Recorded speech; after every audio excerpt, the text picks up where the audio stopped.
So what will it take to quell the violence? Well, joining us now is Joseph Humire via Skype. He's the executive director of the Center for a Free Society. Joseph, always good to see you. Just 6 days ago, we had the Pope speaking out about all of this, calling for the violence to end. What will it take?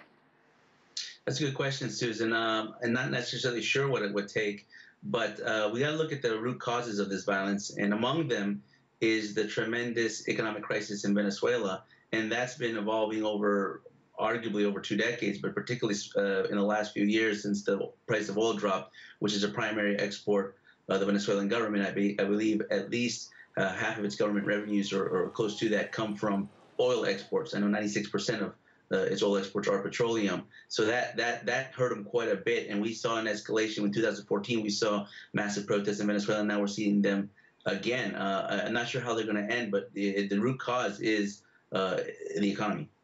Who is behind these demonstrations, the more violent ones? Some are accusing the government. It's possible. I mean, I think the government benefits from this, to be honest with you. The government benefits from having a situation of anarchy in their country because it distracts from the real situation at hand, which is the economy. They're not going to be able to control the economic situation, and they understand that they mysteriously paid their last foreign loan payment. We don't really entirely know how exactly they got that money, but they have another payment on their external debt that they have to make in November. And while everyone's paying attention to the situation on the ground, which is very, very dire and very, very, very extreme, no one's really looking at how they're going to make that payment in November. So I think in some ways this kind of benefits the government. I'm sure they understand that, and I'm sure they may be exacerbating it.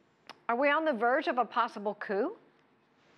I mean, a coup in the traditional sense. I mean, Latin America has a history of that kind of military coups. I don't believe so. I believe the government has a pretty strong control over that country. They control most elements, if not all elements, of the government. They're increasingly controlling aspects of civil society, the media. So it's very hard to organize a coup when pretty much there's a monopoly on the force in the country. The protests and the students and the mobilizations and everything like that, while I believe heartening and probably well intentioned, it really doesn't have the power or the numbers to really take out a tremendous totalitarian force like is the Venezuelan regime. So a change in leadership with Nicolas Maduro out, what would that do for the situation?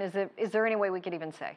Not much. I don't. I mean, this is systemic. This is institutional. This isn't personality politics. As you know, everyone in Venezuela talked about the great charisma of Hugo Chavez, and that's true. I mean, he obviously was a very charismatic leader, much more so than Nicolas Maduro. However, he institutionalized these reforms in the country and the government control over all these institutions. Maduro transitioned into that situation, which was already created. I think removing him does very little. It doesn't change the actual symptoms in the country. And matter of fact, it could make things worse. The vice president, Tarek El-Assami, is from a more hardline faction of the government, so that could actually become even more serious for the citizens. Well, what is the short-term solution to this if it all stems from the lack of money from oil? I mean, the lack of a functioning economy. I would say. I mean, the oil is definitely a part of it, but the economy has been in a tailspin since they started nationalizing back in the early 2000s. So I don't know. I mean, the situation is very severe. There is a humanitarian crisis. The famine and hunger is increasing. I've heard that in the last year, Venezuelans have lost up to the average Venezuelan lost up to 19 pounds and almost 3 inches. That's a tremendous amount of malnutrition. So that situation is going to have to be addressed before anything else gets corrected. And that's why the people are taking the streets. Obviously, they're tired of the government, but they also want to be fed. My goodness. All right, Joseph Humire, always great to see you. Thank you so much for joining us.